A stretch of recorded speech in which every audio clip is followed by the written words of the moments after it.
and welcome to the Check Swing Podcast. Let me adjust my camera just a skosh. With Coach Santa over there, and of course me, myself, and I. Not by myself though, but I don't know. I'm just rambling. But what's going on, Coach? How you been, man? Uh, been okay. Still a little. I miss baseball Already, huh? already. I mean, it was a great run with the Phillies and stuff like that. So, but kind of excited for the off season. We can debate on whether the Phillies overachieved or underachieved, but I think we were all surprised, including myself. Didn't think they would make the playoffs, and they were 2 wins away from the World Series. So, great Yeah, season how overall. about it? How about it, man? We can get into what we think went wrong with the Phillies in just a minute, but yeah, absolutely. 2022 was. I would like to say it was a fun season, but it was a fun 2 months. Maybe three if you put September in there, September, October, and the very beginning of November. But yeah, it was a fun few months, man. It was an exciting time. They caught fire at the right time and got in, upset the Cardinals, upset the Braves, and then ran into that buzzsaw called the Houston Astros, and Cheaters. Sorry. congratulations to them. Congratulations to the Astros. Congratulations to Dusty Baker winning finally winning his first World Series as a manager.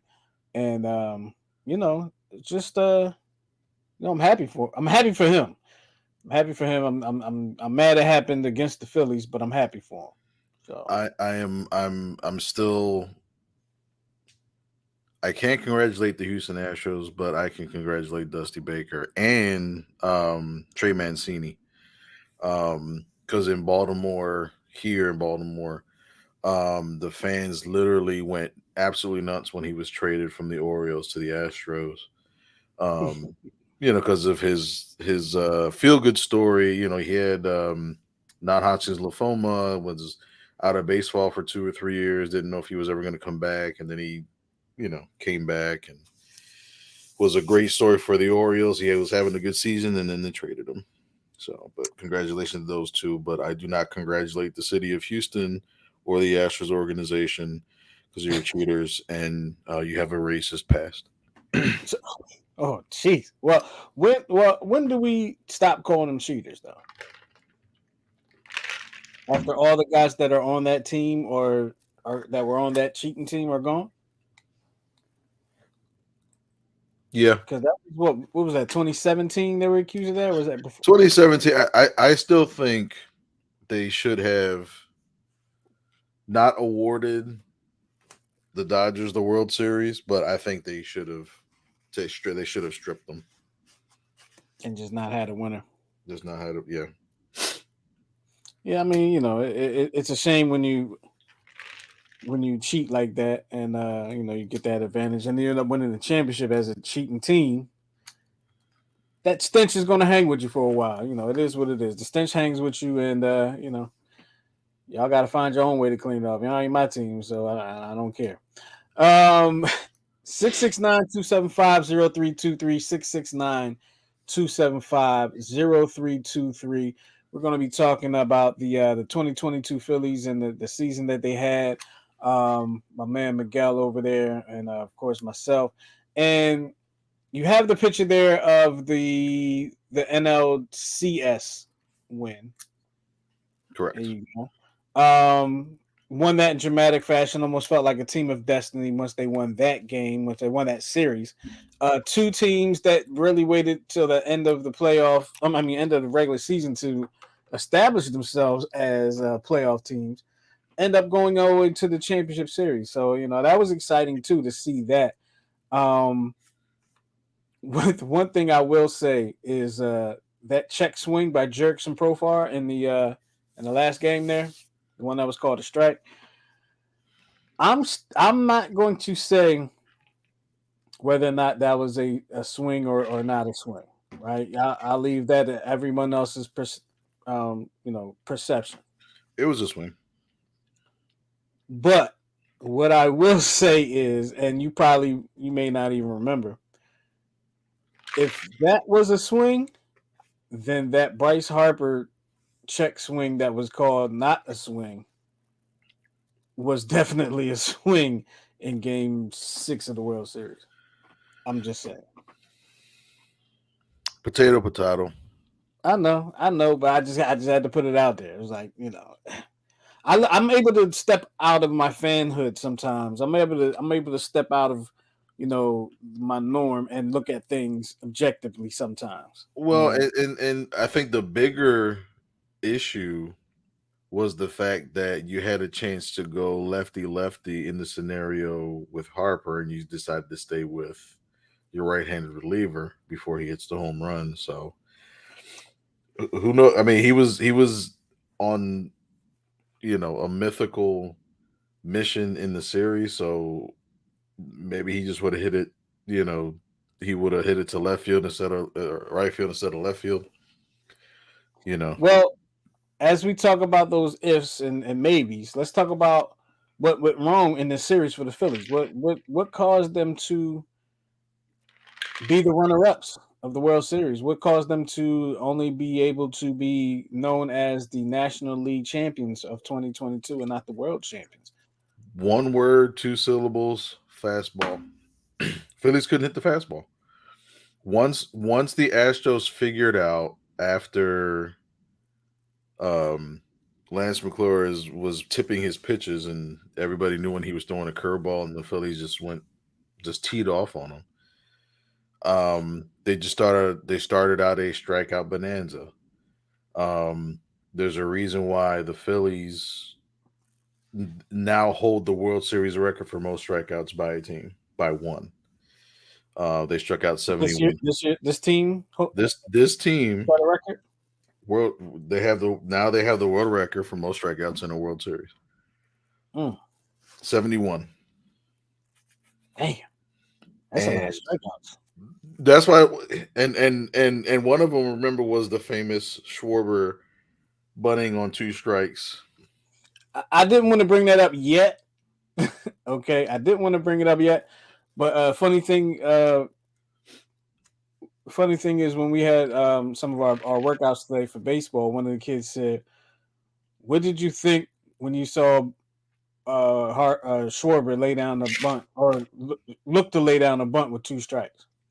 And I'll tell you what my answer to that is in a little bit. But since you brought it up,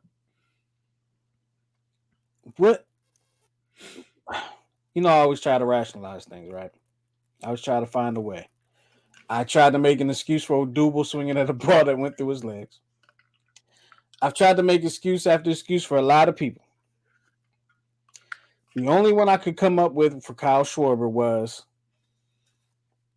he tried to sneak one in knowing that everyone was playing back. That's the only thing I could. I can't say that it was the right move in the situation. I can't say that. I can't say much. All I can say is, what was he thinking? And I did not see an interview with him. I'm sure he was asked. I did not see any interviews, so I don't know if he even addressed it. But Miguel, what was he thinking? Matter of fact, before you Mike, before you try to say what he was thinking, I want to know what you thought when you saw it. I thought that my signal went bad in my cable system and that it had somehow reversed to a different at bat, maybe like the first pitch or something I missed. And then as soon as I seen him make the attempt and then he walked off, I that's what I knew when we were going to lose, number one. And I kind of felt somewhat remorseful because I remember myself being in the situation, both as a coach and a player, where you are completely dumbfounded on trying to win or figuring out how to win, that you do everything even when it doesn't make sense. So I think that's what kind of came up. And it was just a source of frustration because again, all the Astros did was throw fastballs, high fastballs. That's all they did. And I think there was about 5 or 6 times where the Phillies struck out at least 6 times consecutively. And Yeah, when you look at the pitch sequences, there, it wasn't. It was fastball high, and you know, once the announcers, John Smoltz is an awesome color commentator for baseball. Very, very yes, knowledgeable, and I want to say he predicted almost like 80 to 90% of what was going on in the field. He's a hmm, great listen. He really is. yeah, he is. Um, but when he was talking about the sequences and how, okay, well, now you're gonna, everybody knows that Bryce Harper misses high and chases high in the zone, and he did it, and that was their secret in the no hitter. It was high, low, and high. It was like, how do we not know how to hit a fastball in the World Series? Yeah, that was frustrating. That was very frustrating to see that, to see them getting blown away by fastball to fastball. They were getting blown away. I mean, it was. I wouldn't just say it was the fastball. We saw them struggle on them sliders, especially the righties with a slider away. Um, I think somebody had a cutter that was just killing us. Yeah, But like one of the things I felt happened to this team was the same thing that happened to this team all season long. yeah. All season long, they catch fire for a couple weeks and then they go cold for a couple weeks. And Which is why I didn't think they would make the playoffs, and then they got on that streak. they caught fire. They caught Yeah, fire and they caught fire through the playoffs. Probably caught fire for a little bit longer than you know they've ever caught fire. Well, except for that 115 game win or whatever it was. All those games they won 10 or whatever it was. Um, they they caught fire and got cold. I mean, they were battling and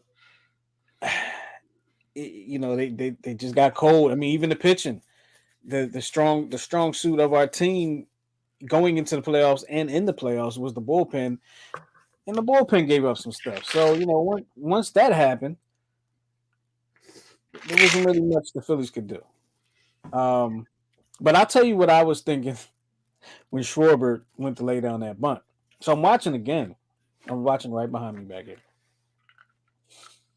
and I'm watching. And I know it's two strikes. I forgot what the count was, but I know it's two strikes, right? hmm So he Schwarber squares around the bunt, and I say out loud to myself, "Oh, it must not be two strikes." Thinking like maybe the TV's messed up, or maybe I was tripping. Oh, See, see, it must not be two strikes. And then I see him walking off. I'm like, well, why is he walking off? And I was like, oh, it was two strikes, and he did try to bunt with two strikes. That was very frustrating. That was a very frustrating point of the game, point of the series. I talked to one person that said that he thinks that was the Phillies throwing up the white flag. yeah, yeah, and I think that's what made it so heartbreaking was the fact that just like that, it was literally just like that. You know what I mean? It's equivalent to like the Eagles being down by 10 with like 5 minutes to play, and on fourth down they take a knee. That's what it was. That's what it felt like to me. Yeah, You it know, it, it felt it, yeah, and the fact that Schwarber is not an original Philly kind of made it feel worse. You know what I mean? Like I don't think that they were throwing up the white flag, but if that were the case, and for Schwarber to do it after the season that he had coming in first season as a Philly, like that's not what Philly does. You know what I mean? That just won't fly in Philly. 669-275-0323. 669 275-0323. We are here, the Check Swing Podcast, kind of recapping the Philly season and maybe looking a little forward to what may be to come in the 2023 season and in the future. Miguel, I know that you do your due diligence, you do your homework, you do your thing. And I know you've already been checking out the free agent pool. And I know one interesting name that opted out of their contract yesterday, one Xander Bogaerts from the Boston Red Sox. Mm. Um, do you have any thoughts or feelings on Bogaerts being a Philly? No, none whatsoever. Really? Why not? I I think there's better out there.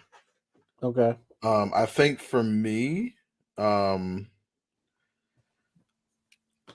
I love the news that's coming out of the winter meetings about Trey Turner. Um, 280, 290 hitter, one of the fastest players in the league. And I think he would fill a defensive and offensive need. Because I think if you bring him in, I will put him right at the top of the lineup. Therefore you have speed and power. Move Schwarber down a little bit because I think I think it's a waste having him at leadoff, and I understand the new analytics towards it, but I think it showed that even with him being up late in the game, if he has nobody on base, then those home runs don't mean anything because I think his last two or three home runs there was nobody on base. Mhm. So if you can get a fast player on base, what's the old theory when you have a fast runner on base, the pitcher is more likely to throw more fastballs to keep him Yep. from stealing and that whole thing. So I think maybe even move him down to second so he can see more fastballs. And instead of being off to a 1-0 lead, we can be off to a 2-0 lead. You know what I mean? So I think that's where I kind of go with it. Bogarts, I don't know. I'm not sold on him per se. Well, Trey Turner's name is one that has come up quite a bit, actually all season. Trey Turner's name has been coming up as a possible target for the Phillies. Um, you have a list here, correct? Well, these are the this is so Phillies are still in a good position, even though they got two free agents in Castellanos and Schwarber. Um, so with a combination of Segura opting out yesterday, Eflin declining his option today, you have all these players coming off the books that actually frees up about 75 million. So if you include arbitration eligibility, which I believe Hoskins, Alvarado, and Suarez, we that still will kind of leave us close to 65, 70 million with the increase in the payroll going from I think 240 to 230 to 250. So Do you that think leaves they us that try leaves to re-sign Eflin? I would like to, but that knee injury that he had sounds kind of scary. It sounded, I don't know. I had flashbacks to when Utley started having those arthritis issues in his knee, and that's worse for a pitcher. Although he came on late and did great in the bullpen, so I don't know that you signed him for because I think he opted out of he had it was like a $15 million deal that I think he could have got, but he opted out to test free agency. So I think Yeah, he obviously feels like he can get more, or maybe he yeah, feels like he's worth more. I mean, he yeah, had a decent run in the playoffs. I mean, he didn't really have any bad showings in the playoffs. Nothing where you would say, "Oh, he's terrible." Um, he probably doesn't want to come out the bullpen. He probably wants to be a starter, but But, I we'll mean, see. you mentioned Bogarts. What about Correa? Carlos Correa. Hmm. I haven't heard much about him as far as a target. I wouldn't. I wouldn't mind seeing it. I wouldn't mind seeing him playing shortstop. So here's a question: what do you do with Stott? Move him over. The second, I saw him as a second baseman. So like, it's something about the way, I don't know if it was his arm or his defense, but I saw him more as a second baseman than a shortstop myself.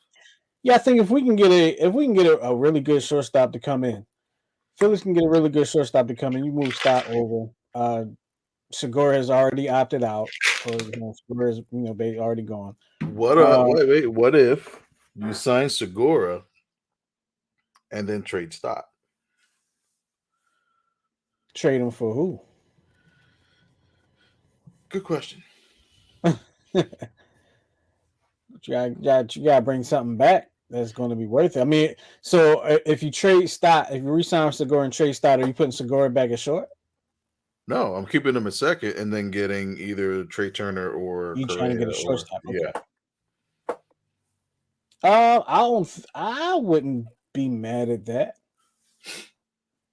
I wouldn't be mad at that. If you get a Correa, if you get a Trey Turner, um, I couldn't be mad at that. Would you do it for Bogarts?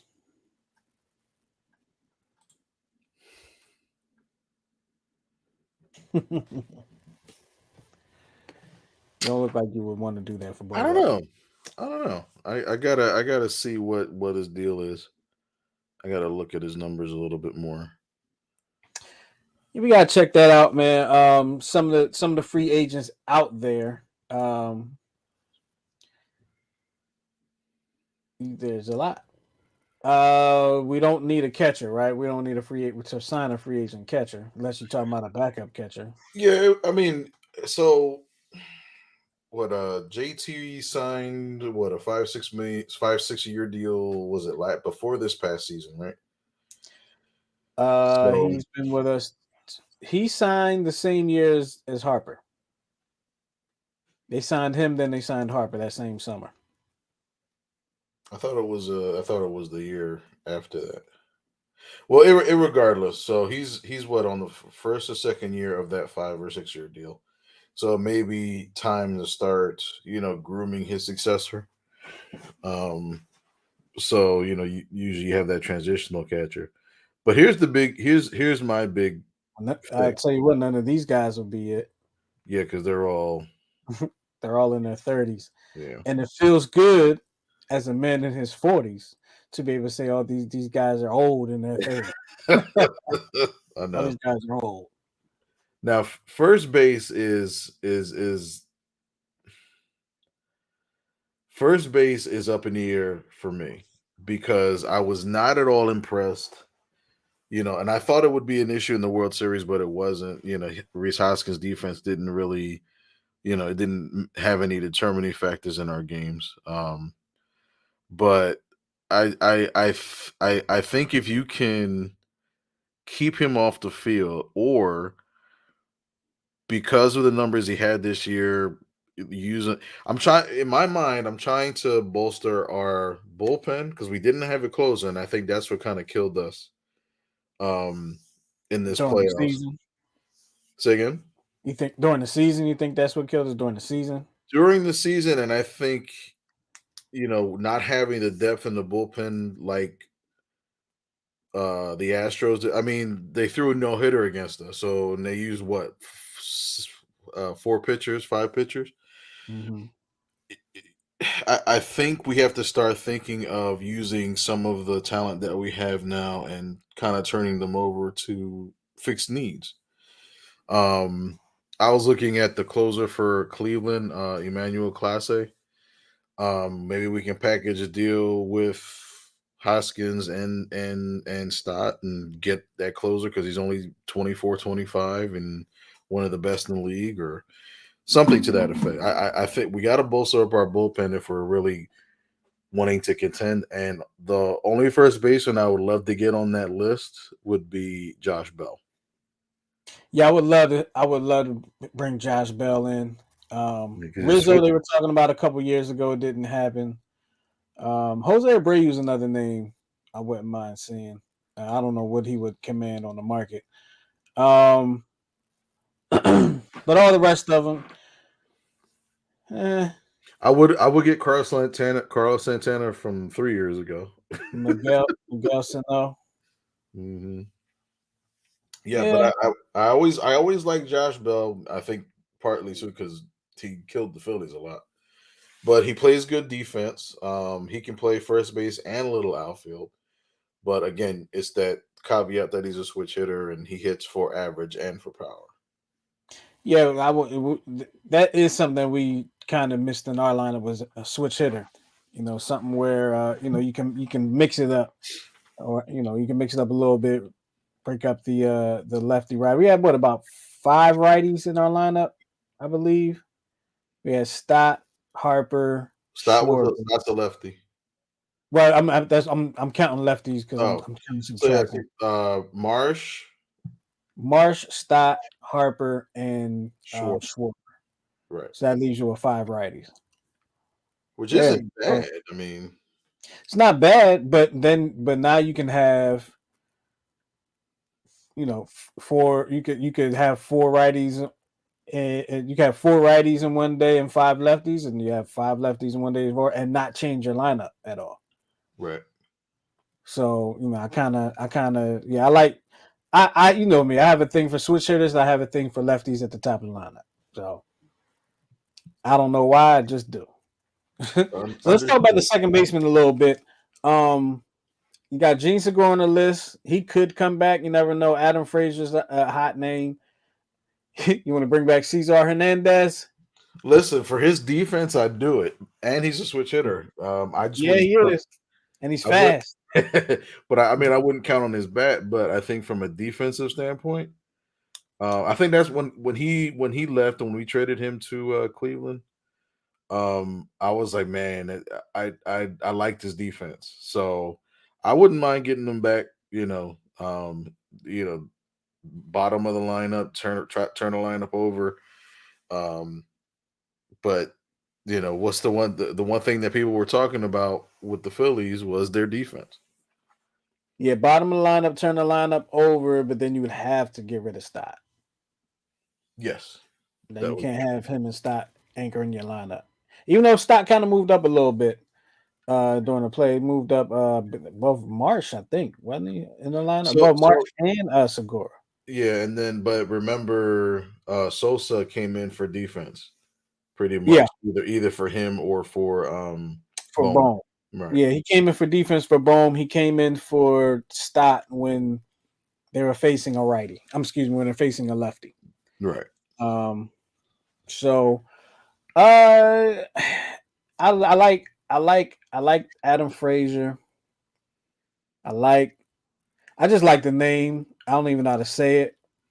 Uh, Odor's name. You know how you say his first name because I always call him. Rugned, I think it's Ro. I don't know. I Rugned. don't want to mess it up.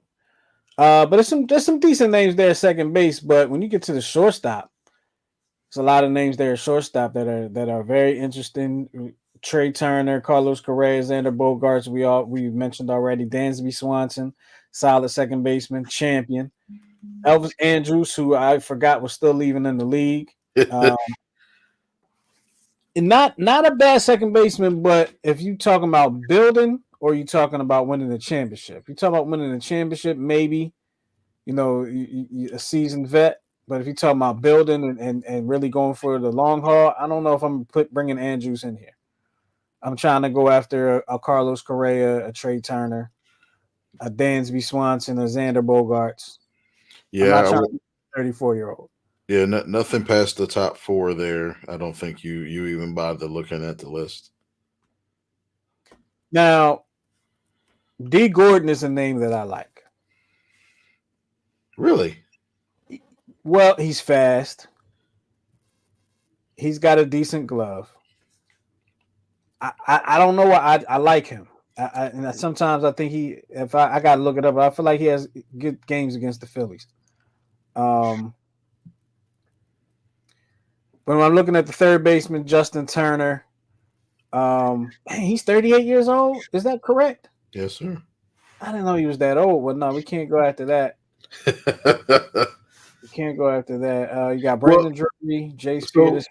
when we look at all the positions that are listed, this is the infield. So catching, we're good. Second base is there's the hole.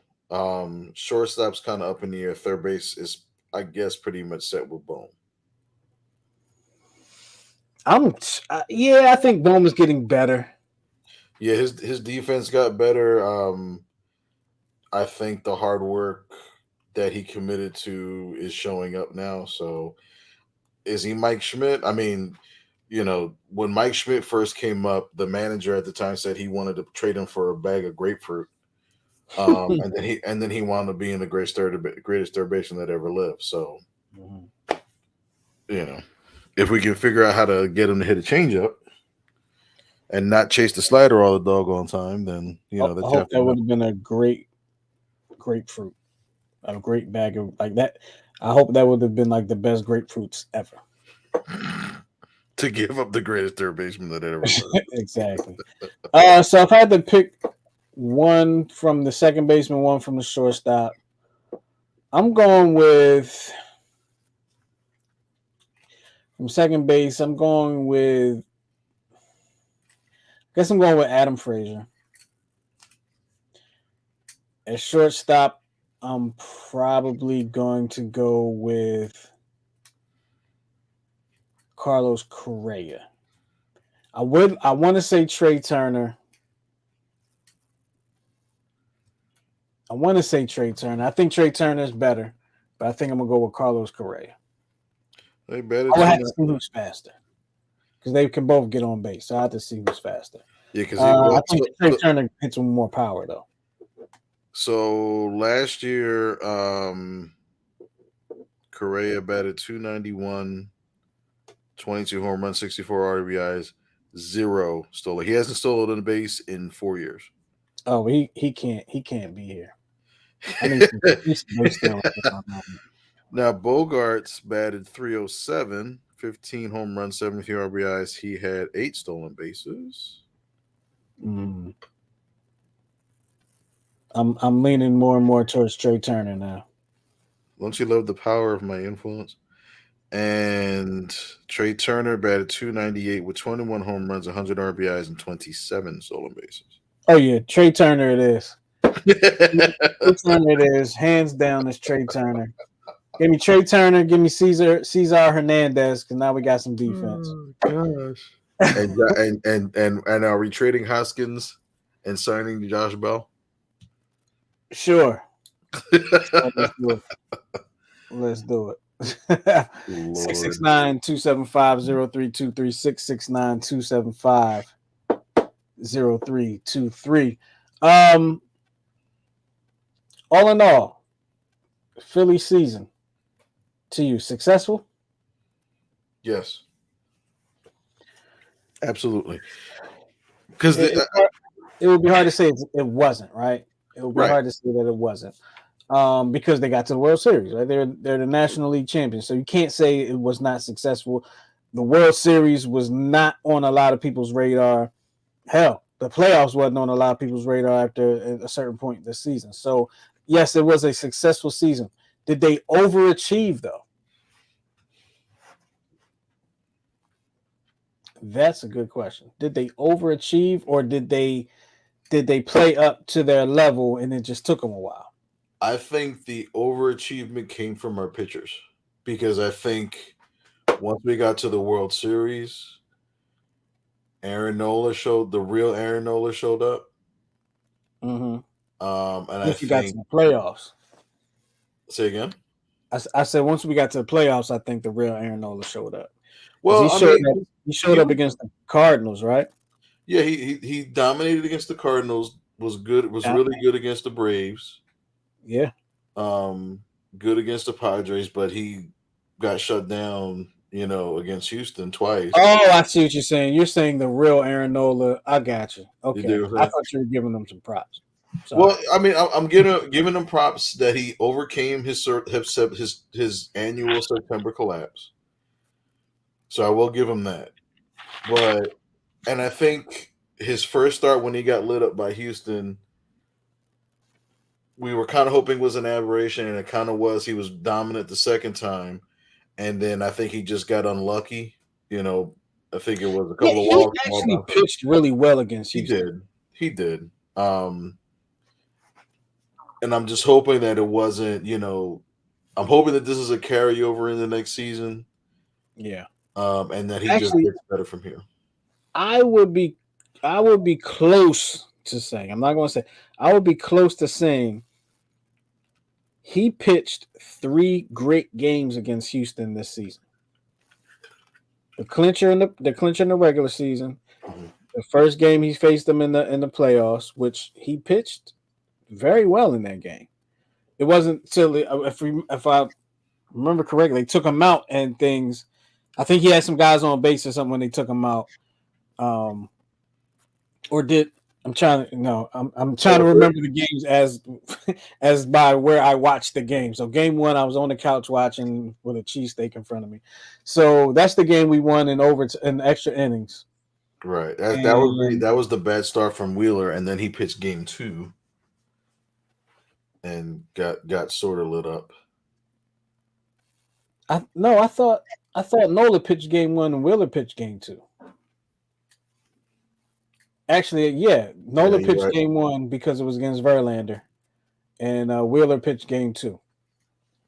Yeah, I know that for sure. Because the thought process was if we can hang in the first game against Verlander, we're in good shape with Wheeler coming in game two to win game two to go up 2-0 and bring it back home. Um, but he pitched where he didn't get the win. He didn't get any wins in the World Series. Actually, only won one game that he pitched in the World Series, but he didn't get the win there. But he pitched 3 really good games against the Astros. He had a perfect game going into the 7th inning, I believe, or 6th inning, 7th inning in that regular season series. Then he pitched well in game one of the playoffs. I mean, of the World Series, and then game five or games. What game was that? Five. What game was that? The last one he pitched was that six? I think it was five. It was game five. I'm looking Okay, at the results. game five could have went a whole different way, but I forgot what question I asked that led to that series of comments. But I asked you if they were overachieving. You said the pitchers kind of overachieved. I would tend to agree with you that the pitching kind of overachieved because pitching was our weak point the entire season up until about midway through September. The entire season. Jose Alvarado, who pitched amazing through the playoffs, um, had to get sent down during the season, sent back down to the minors to figure some stuff out. Um, Sir Anthony Dominguez was, we didn't know where to put him at sometimes. He was the closer. He was first out of the bullpen. We didn't know where to put Sir Anthony sometimes during the season. So Eflin came in as a starter to the bullpen after his injury. Syndergaard, he wasn't in the bullpen per se, or he didn't come out of the bullpen per se, but he would be the starter in the bullpen games. Robertson didn't do much to impress me.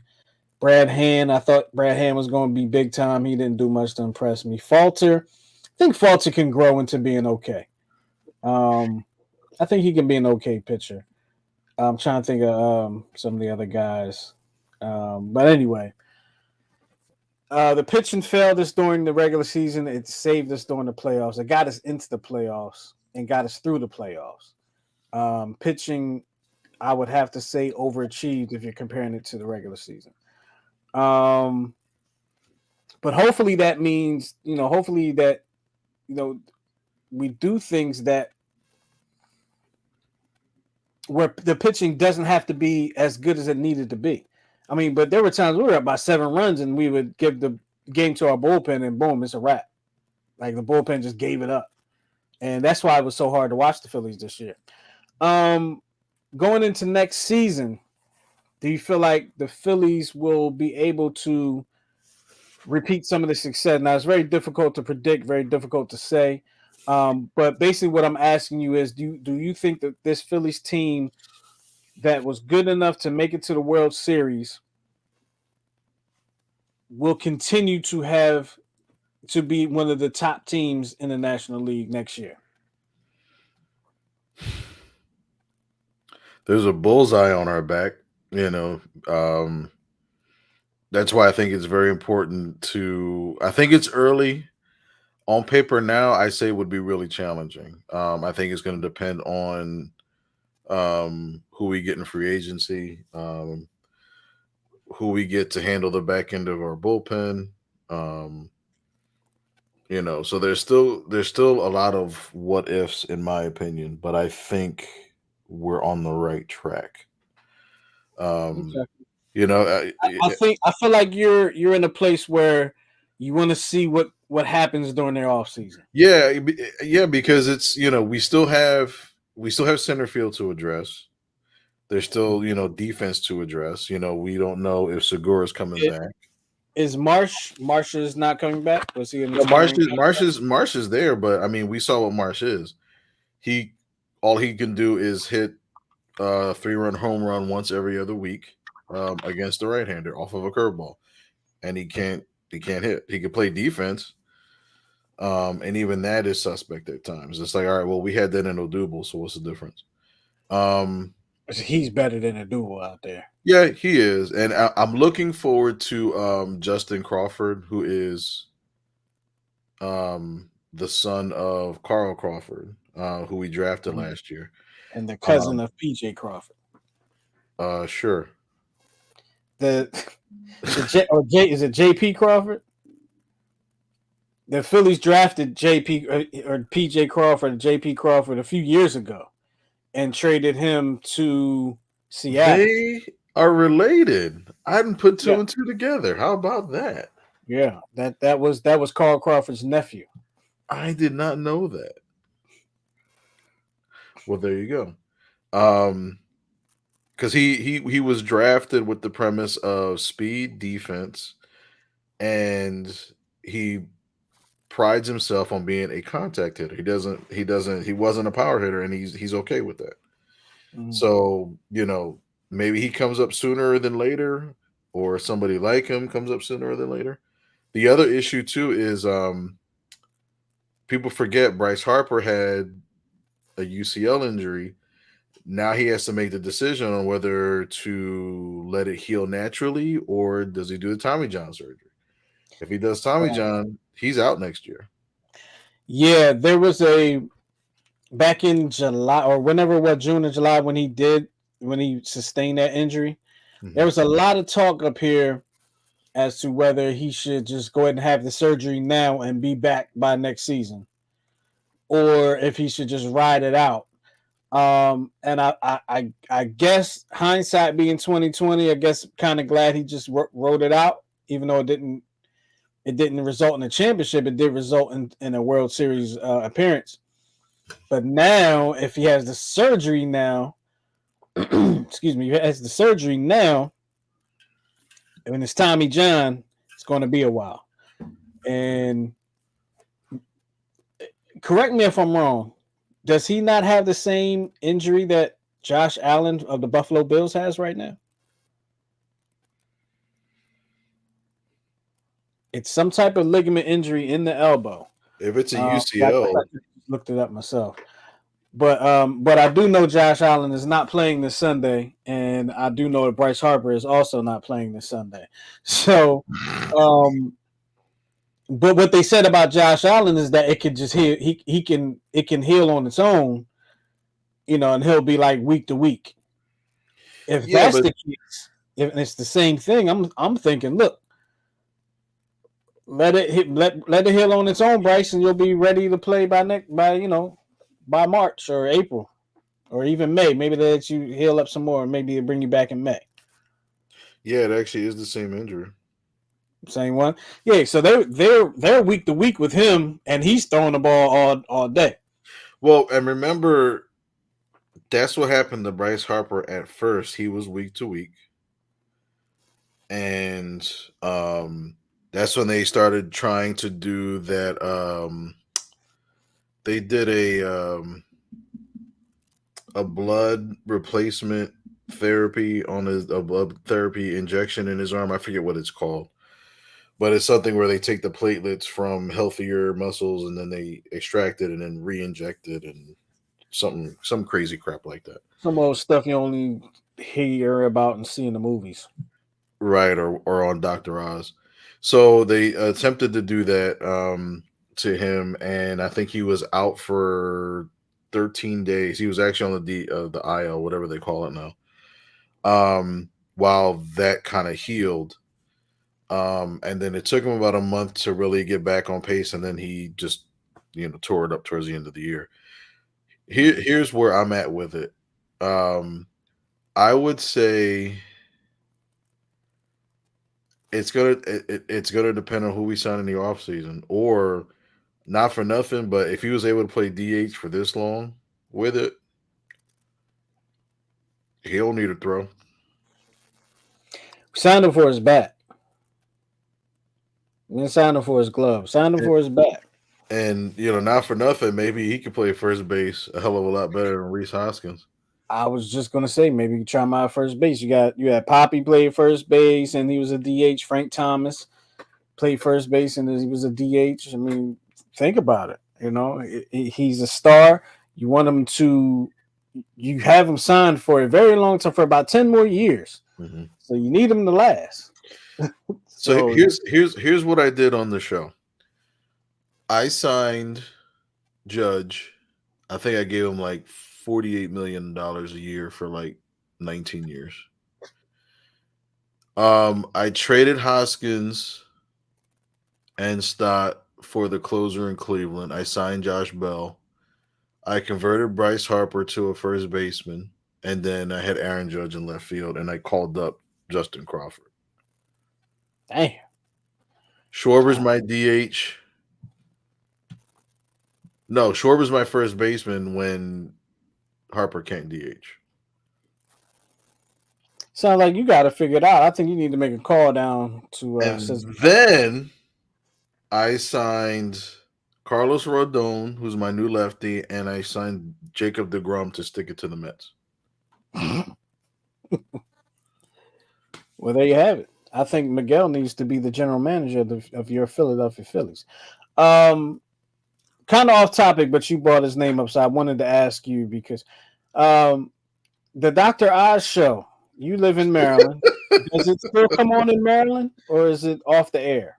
They don't talk too much about Dr. Oz down here, so it, Maryland is known for having one of the best, several of the best hospitals and real doctors. So Well, the only reason I asked is because when Dr. Oz announced that he would be running for Senate in Pennsylvania, they immediately had to pull his show from Pennsylvania. Immediately. Like it had to like that next week it was like it was not airing in Pennsylvania anymore. So I was wondering if his show airs anywhere. no, not to my knowledge. I think Okay. I think I think there's reruns of Murder She Wrote that take the place of it. That's very possible. Very possible. Are you stumping me this week? I am, but before I do that, it looks like Kershaw may be signing a 1 year deal with the Dodgers as we speak. And the Phillies are the front runners to get Trey Turner. Okay. All right. Thanks for the update there, coach. On top of it.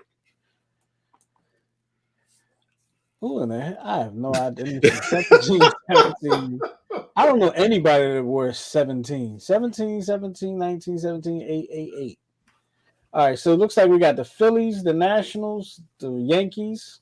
So the first two teams are the same team, but it's not the Phillies or the Nationals. It's actually the Reds, Okay. Cincinnati So we got Reds. So, the Reds, the Yankees, yes, and the Nationals you did get right. the Nationals, the Marlins,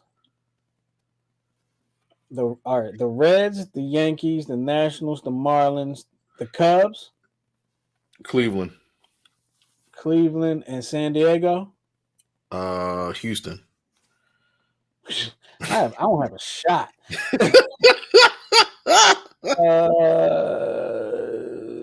What position? One time All Star, man. What position? Infield. Primarily third base.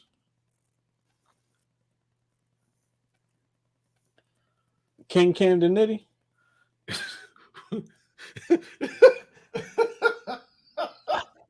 I How have could no you? idea. I'm, You I'm said guessing that's Cam. not right. You said Craig Biggio. you said Cam Nitty. I don't know how to pronounce his name. I've never been able to say his name It's correctly. Cam. It's Cam. Camden Nitty. It's Cam Nitty. I remember coming home working from King of Prussia one time, and there was this dude that was trying to rap to this girl. He's like, "Man, I was at the Wister change station." We were like, "What?" You're aware? So Let me see. not The not Reds, Craig the Biggio. Yankees. He was an infielder for the Reds, Yankees, Nationals, Marlin. Give me like the time span of his career. Late '90s, early mid 2000s. Late 90s and early mid 2000s. Wow, that's a man. Wore number 17 for the Reds. He wore number 19 for the Yankees, 17 for the Nationals, 8 for the Marlins, 8 for Cleveland, and 8 for San Diego. Houston. Houston, excuse me, Houston. Damn. Can I buy a vowel? Infield. I'm trying to think of some of these Marlins teams. You know what? It's probably somebody that I really you're going to be like, yo, you're going to be mad. But he's one time All Star. Late 90s to what? Early what you say? Mid two. I think his last year was 2009. So he played about. What He played. nationality is he? Uh, American, uh, Caucasian, Maximus. I don't know. uh, So I there's like two clues I can give you, and you probably get it. I know it's not. I'm just trying to. I have no idea who were those numbers for those teams. I don't even think I know anybody who wore those numbers for any team in baseball. Except for Cal. Didn't Cal wear 8? Cal Ripken was number 8. Yeah. Um, 17 for the Reds. No, Barry Larkin didn't play for other teams. Correct. He was number 11. Uh,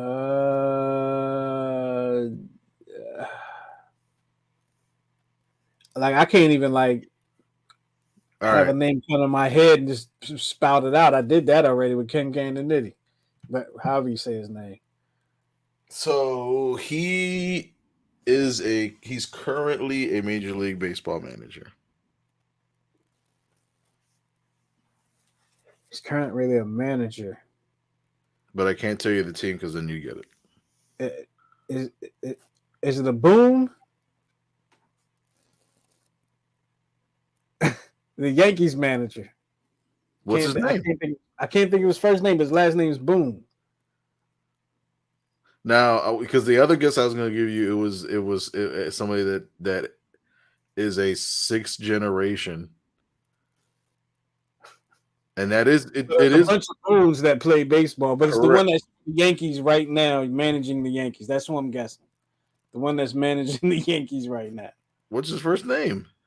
Is it Brett Boone? Bob Boone? Not Brett, not Bob. Go backwards in the alphabet.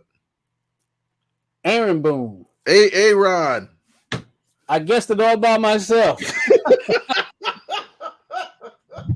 I guessed it all by myself. Aaron.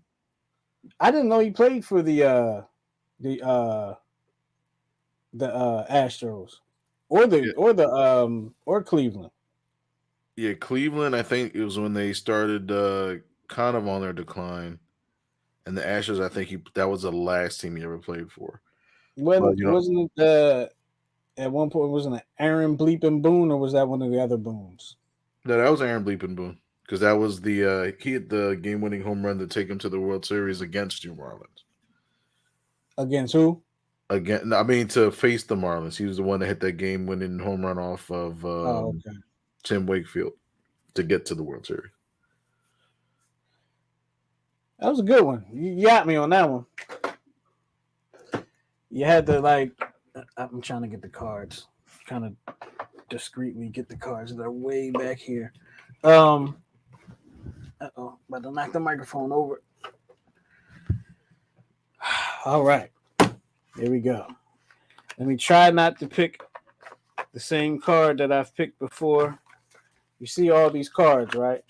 You see all these cards, Miguel?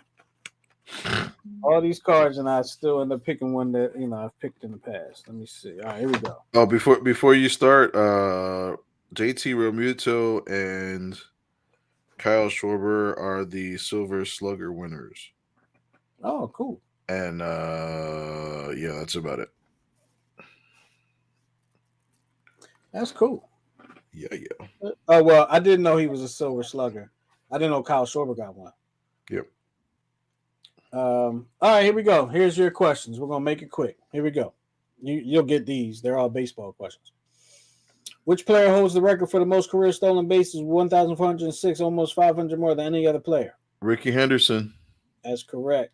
Which team did Randy Johnson play for in 2004 when he threw his only perfect game of his career?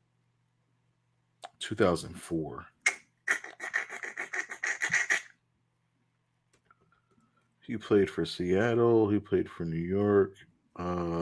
Is it Houston? Houston is not correct. Actually, Arizona. Arizona. Arizona is correct. How many pitches did Red Barrett throw in 1944 to set a record for fewest pitches in a 9-inning complete game? 12. I have no idea. 58. Really? 58. Yep. That's a crazy. lot of first swing pitches there, pop-ups and stuff. Yeah. Which MLB stadium features the prominent left field wall called the Green Monster? That would be Fenway Park. That would be correct. Which father and son were the first to play in the same MLB game on the same team? The Griffeys, Ken Griffey Sr. and Ken Griffey Jr. That is correct. Which MLB team became the first to show players' last names on the back of their jerseys in 1960? Ooh. That feels like a really good question. That is a really good question. Cincinnati Reds? That is not correct. Would you like me to give you the multiple choice? Sure. Your choices are the Oakland A's, the Washington Senators, the Chicago White Sox, and the Houston Astros. What year did you say it was? 1960. All right, the Astros weren't there, and Athletics were in Kansas City. Where are the other two teams? I'm having trouble hearing you, but it's on me. It's not on you. But I'm going to just read them all again if you can still hear me. Oakland A's, Washington Senators. Are you hearing all that noise? Yes. Sorry. Here we go. Okay. I won't be able to hear you now, but here we go. All right. Oakland A's, Washington Senators, Chicago White Sox, Houston Astros. White Sox. Yes, White Sox is the answer. And since I no longer have sound in my ear, we're going to get up out of here. We appreciate y'all hanging with us. You know, the show must go on. You understand? We're going to check. Wait, make sure y'all. Oh, we had some comments too. I didn't get to. Oh, no, we're not going to get to these comments. We got trollers. We want to thank y'all for hanging with us for the Check Swing podcast. I had you guys don't know I had sound in my ear the entire time. But make sure you check us out next week right here, New Twist Radio. Make sure you follow New Twist Radio's YouTube channel at youtube.com/New Twist Radio. And of course, follow us on social media, Facebook, Instagram, and Twitter at New Twist Radio. And of course, you can check out Check Swing Podcast at Check Swing PC on Instagram and all that good stuff. And you can email us too. With all that being said, for Miguel and myself, we want to thank you again for hanging out with us here at the Check Swing Podcast. We will check you out next time. Peace.